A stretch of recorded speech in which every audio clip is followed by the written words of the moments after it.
Welcome to Tartarian Tales 27, and this one is going to be a chapter about a town called Canton.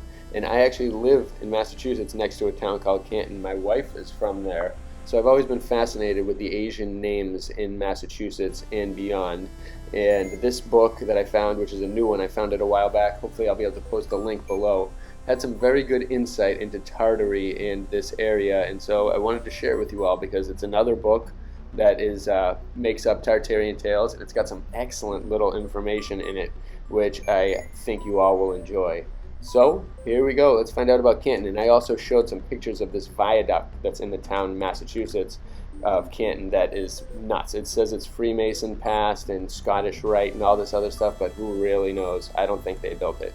So I'll show some pictures of that later. Enjoy the text first. I'm just going to breeze through it. You can copy if you want, and then some good pictures and art after that, so check it out. Enjoy. Canton, the first chief city of this kingdom, lies upon the height of 23 degrees northern latitude and is surrounded toward the east, west, and north with very fruitful and delightful hills, and borders toward the south so very much upon the sea that on the side there is no part of all China so commodious to harbor shipping, where they likewise arrive daily from all quarters of their world, with all manner of goods, wherewith they make a considerable gain. It lies likewise upon the right side of the river Ta, where it grows somewhat narrow, but lower toward the sea it spreads such a breadth that it seems more like an ocean than a stream. For 3 miles upon this river is the city of Canton, walled in some places adorned with rich and populous suburbs, which are not much inferior to the ordinary cities, both in bigness and number of inhabitants. On the water side, the city is defended with 2 rows of high and thick walls, which are strengthened with several bulwarks, watchtowers, and other forts, though beside these works there are 2 other strong water castles, which are built in the middle of the river, which render the city invincible. One of these 2 castles, which I saw myself, and which doth not much differ in anything from the other, I took an exact draught of, which you have here presented, showing the strength of the place, and in what manner built. The city is likewise defended and surrounded on the land side with a strong wall and 5 strong castles, whereof some are within the walls and others without upon the tops of steep hills, so that this city is sufficiently both by sea and land defended against all the invasions of any enemy whatsoever, and in the opinion of some seems invincible. What concerns the idol temples, courts, and palaces of great lords, and other rare edifices, which are to be seen here, there is no city in all Asia that shows the like. Here also are likewise several triumphal arches, which have been erected to the honor of such as have done their country service, which are no small ornament to the place. For from the water gate to go directly on to the king's palace, I told in that line only no less than 13 stately triumphal arches, made of hewn stone, which are so set out with figures and inscriptions in carved work, that all who behold admire them as wonders. And this being one of the greatest and most considerable ornaments wherewith the Chinese adorn their cities, I have for the better demonstration of the workmanship set before you the following printed draught of one of them, that you may take a full view of every part, and so may judge of all the rest, which are generally built after one and the same fashion. These arches are commonly built with 3 stories, so artificially that we may very well say that neither wit nor ingenuity were wanting in their contrivance. Round about the pillars and in other places are writ several Chinese characters, and also cut several flowers, beasts, birds, and other curious ornaments, as I suppose emblematical. This canton exceeded formerly in shipping all other chief cities in China, whose ships likewise were counted the best sailors, for the inhabitants went beyond all other Chinese in navigation to the islands of Formosa, Japan, and other parts, which did very much increase the wealth and commerce of the place. That you may the better take a view of the situation of this most famous city, I here present 2 draughts, the one the prospect as upon the water, the other ochnographical of their streets, ground plats of their temples, walls, castles, houses, and whatsoever else. They say this city before the last war was so wondrous, populous, and full of traffic that daily there were at least 5 or 6 men crowded to death in passing through the gates, which will not seem altogether incredible if you consider the number of the adjacent villages which abound with people constantly resorting thither. This city hath been twice subdued by arms, and they say that in the last siege there were slain above 100,000 men. I shall relate to you in short what happened to Canton during that terrible and bloody invasion. After that, the Tartars had made themselves masters of all China, except some few sea towns. They fell with such a formidable army into this province of Kwantung that hardly any city, how strong or populous soever, durst withstand them, but every one endeavored, for prevention of her total ruin, to receive the conqueror upon the best terms they were able. This Canton, relying upon her invincible forts and castles, only bid defiance to the Tartar. The strength of the place did not a little encourage the Chinese inhabitants, but that which most of all gave them a resolution to withstand the enemy was that they had one I Kwan on their side, who had the command of a powerful fleet, wherewith he daily furnished the city with all necessary provisions which the Tartars could no ways hinder, wanting sea forces and altogether unskilful of maritime affairs. But in regard, the besiegers were masters of the field. They spared neither pains nor cost to reduce her by force. They stormed the city 3 times, but were courageously beaten off by the besieged, with great loss of men and arms. This brave defense of the inhabitants made the siege to last a whole year, and because of their strong garrison, the besieged were able to make so many sallies upon the besiegers that they at last found themselves so straitened, either to make one general assault with their whole army, or else battled to raise their league. But amongst those which did most prejudice to the Tartars were 2 Holland gunners, who had married Chinese women and settled themselves there, and through their advice and conduct the city held out some months longer. But at last the Tartars, having made a great breach with their ordnance in the wall of the city, which might have encouraged them to have made a general storm, yet they thought convenient to delay it until they had corrupted some of the chief heads of the city, and had formed such a conspiracy therein, that so they needed not to fear any miscarriage in the attempt. The viceroys who governed over this kingdom at that time when we were there had then the chief command over the Tartars. These endeavored to corrupt the governor of Canton with great promises and sums of money, signifying withal unto him in these words, that he should consider into what extreme danger he was brought, and what disasters were hanging over his head, that if so be he either loved himself or his relations, he should forthwith surrender the city. In this his favor they promised to requite with an eternal friendship, higher preferment, and 40,000 in toil of silver. The pusillanimous and faithless Chinese governor, whether that his heart misgave him, or the money and large promises tempted the man, so it is though he might very well have defended the city, that contrary to his oath and honor, he made a promise to the same Tartarian commanders to set open a gate to the besiegers at the appointed hour, which he accordingly performed.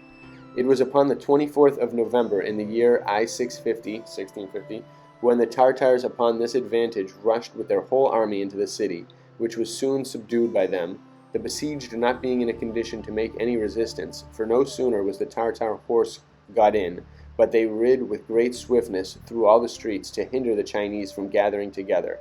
And though the Chinese were not inferior in number to the Tartars, yet they effected nothing, being in disorder and surprised by the treachery of their governor, so that the best course any could use was to give himself by flight. The whole Tartar army being got into the city, the place was soon turned to a map of misery, for everyone began to tear, break, carry away whatsoever he could lay hands on. The cry of women, children, and aged people was so great that it exceeded all noise of such loud distractions, so that from the 26th of November until the 15th of December there was heard no other cry in the streets, but strike, kill, and destroy the rebellious barbarians. All places full of woeful lamentations of murder and rapine. Those that were able to ransom bought their lives at dear rates, and so escaped the hands of these inhumane slaughterers. At last the viceroys and chief commanders of the army, upon the 6th of winter month, did strictly forbid any such cruel murder to be committed hereafter. And I was credibly informed that during the space of 80 days above 8,000 were killed in cold blood by the Tartars. Others, amongst which the Jesuit Martinus is one, in his book of the Tartar War, say there were slain above 100,000, which is not altogether improbable in regard of the great number there penned up. And although the city was thus lamentably laid waste, yet through the great care of the viceroys, it was in a few years after restored to her former luster. After that the ambassadors had been 3 weeks abroad, without coming ashore all that while. They had leave given to land with all their followers, and were most nobly received in their former lodgings, but yet were so narrowly guarded by a number of foot soldiers that they were not permitted to go into the streets. 2 days after there came a mandarin to them in the name of the viceroy, who proposed to them that they, to obtain their ends in China, could not present and give less to the emperor's council at Peking and the governors at Canton than 300,000 toil of silver. Each toil is 13 ducatoons in silver. But when the ambassadors returned him an answer, that it was not their design nor intention to buy the permission of a free trade in China, and that it would be much better for them if their business must be bought out with bribes to depart forthwith out of China. Thereupon the mandarin departed from them much discontented, saying that he had no further order, but would report back what they had declared, and withal advise them to stay until they should hear further from Peking. When now the ambassadors, for the performing of this heavy and unreasonable demand, were called upon day after day, they concluded to ease themselves of the continual clamors of these people by promising 135 toil of silver. But finding that they demanded interest for the disbursed moneys, the ambassadors resolved to depart, wherein they were prevented by order from the viceroys, who sent express word that they were not to go away until further advice were come from Peking. But they, in the meantime, hearing no farther mention made of the interest, gave a note under their hands for the payment of 135 toil of silver, wherewith the viceroys seemed so well satisfied that they invited the ambassadors to a most splendid feast upon the 19th of September, in an open plain where pitched 10 rich and stately tents, by order of the viceroys, a draught whereof you have in the adjoining print. In the tent which stood in the middle, fate with sat both the viceroys and the tutang next to one another, upon a very rich and curious wrought carpet. The first tent on the left hand was appointed for the ambassadors, and the other upon the right for the musicians. Upon the corners of the tent of the ambassadors were placed several jugglers and fiddlers, who made such a hideous noise with trumpets and other wind instruments that there was no hearing one another speak. The concourse of several sorts of persons, which came out of the curiosity from the city and the villages, was so very great that the whole plain was covered with people. The ambassadors were conducted from their tent in great state and pomp by two of the chief mandarins into the presence of the viceroys, from whence, after some compliments passed between them, they were reconducted to their tents by the same mandarins. In the meantime came the steward of the eldest viceroy, crowding through the people, whereupon everybody gave way, which is a sign that this man is in no small esteem amongst them. He had a brave sky-color silk coat on, richly embroidered with gold and silver dragons, and about his neck hung a chain of the best coral. And after this manner the mandarins are habited, and other great persons, for none of any low degree are suffered to wear the like color and habiliments.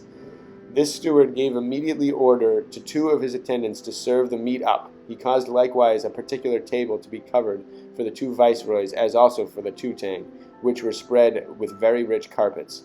There was likewise another table prepared for the ambassadors, heaped with several sorts of dishes and sweet meats, most delicately ordered to please the palate. Upon each table stood above 40 chargers, all of massy silver, some whereof were very artificially wrought, and in each dish were several sorts of viands. The music entertained us all dinner time, as well vocal as instrumental, much ravishing the ear. And to show that we were no novices in this science, but knew very well how to touch the like instruments, the ambassadors caused one of their followers to give the viceroys a lesson upon their harpsichord, which exceedingly pleased them. The chief instrument which the Chinese use is small, with few strings, and those of silk, for gut or wire are not in use among them. The cittern, or something like it, which some of them handle well, is very common there, and they use also a nobler musical tool, much like our violin, but differing in tone. Besides these, they have another instrument called zunga, which is in much request, and often used by them to work upon the affections of the people. But above all, the Chinese are wonderful expert in the use of snappers or castanettas, with which they always dance. At the beginning of the dinner there were several bottles of tea, or te, served to this table, whereof they drank to the ambassadors, bidding them welcome. This drink is made of the herb tea, or cha.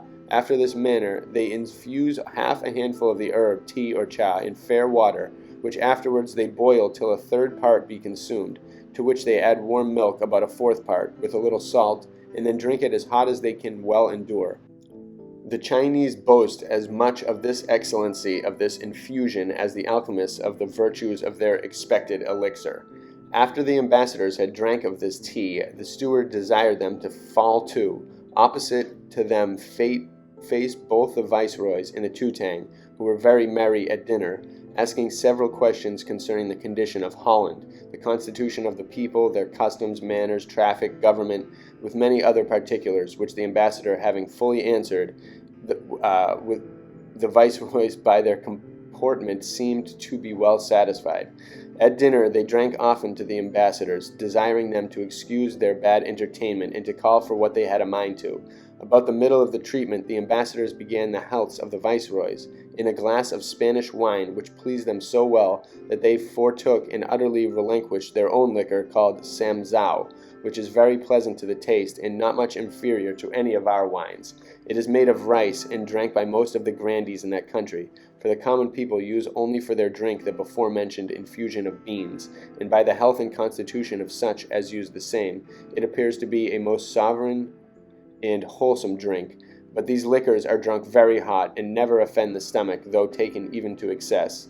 It is almost incredible for anybody to believe, unless they had seen it, in what state and pomp these idolaters and heathen princes live, and with what good orders their people are governed. For as well high as low officers, in the courts of the viceroys, which are betwixt 2,000 and 3,000, manage their affairs with so much quietness and expedition, that all things were dispatched, and with like dexterity as in a private family. Amongst others that dined at the tables were the viceroy's children, who were so civilly educated that I never saw any in Europe better brought up. A little before the dinner was ended, they rose from the table, and as they passed by the tent of the viceroys, fell upon their knees and bowed with their faces thrice to the ground. Dinner being ended, the ambassadors took leave of the viceroys, gave them thanks for the great honor they had received, and thereupon they were dismissed, and conducted to their lodgings by some of the courtiers, where they spent the rest of the day in mirth and jollity.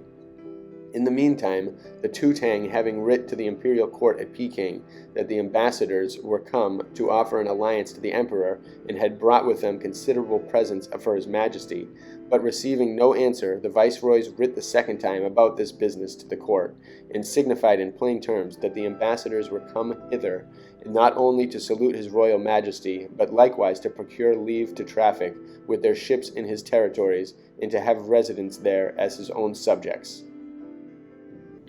To these 2 letters came, after 4 or 5 months' expectation, His Imperial Majesty's answer. The contents of the first were, that the Holland ambassadors, with some few of their followers and 4 interpreters, should have license to come to Peking to treat with His Imperial Majesty concerning the number of ships they intend to bring to Canton, and the time of their coming.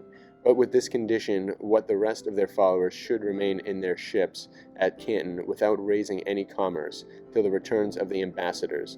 But the contents of the second answer were more moderate and pleasing, for in that His Imperial Majesty was pleased to grant a free trade in China to the Hollanders at the request of the ambassadors, for which great favor His Imperial Majesty did expect the ambassadors to come and give him thanks. Upon this the ambassadors were lodged in a far greater house, more commodious for them and their goods, whilst they prepared themselves for their voyage to Peking. Upon the 2nd of November came the Tutang of Hariju, hearing of the royal reception and entertainment which had been given to the ambassadors, with several vessels, very bravely adorned with silk flags and pennons, to honor and attend upon them, before whose house they lay at an anchor, which the ambassadors perceiving, went aboard the vessel of the Tutang, and some of their followers, which was very artificially built, and richly hung within. This brave person immediately desired the ambassadors to sit down, declaring withal that he was heartily glad of their coming, and that he was come on purpose to see and bid them welcome. Then he began to ask with great curiosity after several weighty affairs, to which the ambassadors returned him an answer, wherewith he seemed sufficiently satisfied. The discourse being ended, they took leave and returned to their lodgings. But not long after they were followed by this Tutang, accompanied by a great many gallant persons that awaited upon him, who, landing at the same time with the ambassadors, conducted them to their lodgings solemnly in state. This Tutang, having visited everything, gave order for his drink to be brought ashore and presented to the ambassadors, whom he entertained with the show of such and so strong inclination and affection, as if a perpetual amity had been confirmed between those nations. At last, after he had taken leave, he returned aboard his vessels. About this time, the inhabitants of the Prince of Kwangfi began to rebel and mutiny against the Grand Tartar Cham, or Emperor of China. So that for their suppressing and reduction to obedience a great army was raised, and the command thereof given to the young viceroy, who, like a prudent and expert captain, had provided all things necessary which are requisite upon the like occasion. And in regard, order was given to transport the army by water. This viceroy caused several tents to be pitched upon the margins of the river, on purpose to accommodate there at a treatment the old viceroy and the noblemen of the court at his farewell.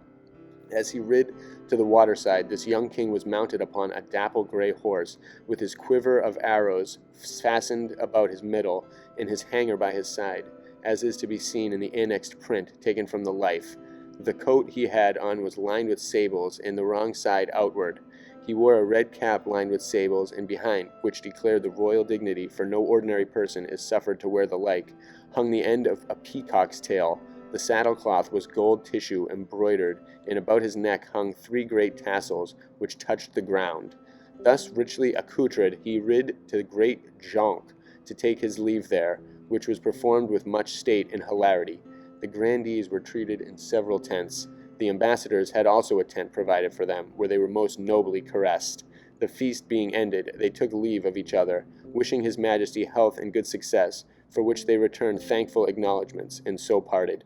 A few days before his departure, whilst they were making preparations for the army, this viceroy sent to his wizards, sorcerers, and soothsayers, to whose responses the Chinese give no small belief, who, drawing their predictions from the configurations and position of the stars, and from the inspection of the entrails of fowls and the like, for the most part, astrologically foretelling good or bad success to the intended expedition. These juggling augurers consulted, they positively returned to the king, both by birds and malignant aspects of the sky. The whole undertaking would be unfortunate and most prejudicial both to himself, the army, and the country. But this young prince, being wholly bent upon the design to purchase himself immortal honor by prowess and force of arms, was resolved to proceed, notwithstanding all those great discouragement from his fabling fortune-tellers, for so they proved, the success falling quite contrary, and their mistake fortune putting on the right side. He brought under absolute subjection the whole province to the Tartar, on which account their vaticination not only proving frivolous, but quite contrary, they fled, absconding themselves, lest they might suffer at the return of the viceroy, whom had he found they had been handled severely. But however they being absent, the storm fell on their idols and temples, which at his return he razed to the ground, and burnt the images. In the meantime we returned with the ambassadors to our lodging, where we saw the whole fleet under sail, having the army aboard, following the viceroy. Both these viceroys were of noble families, born and educated in the imperial city of Peking. We thought at first that the young viceroy had been the son of the old viceroy, but we understood afterwards that they were nothing akin, but were only great friends, and princes of one and the same power, and who had both undergone one and the same misfortune. For the Chinese emperors, for what reason I not know, had beheaded both their fathers.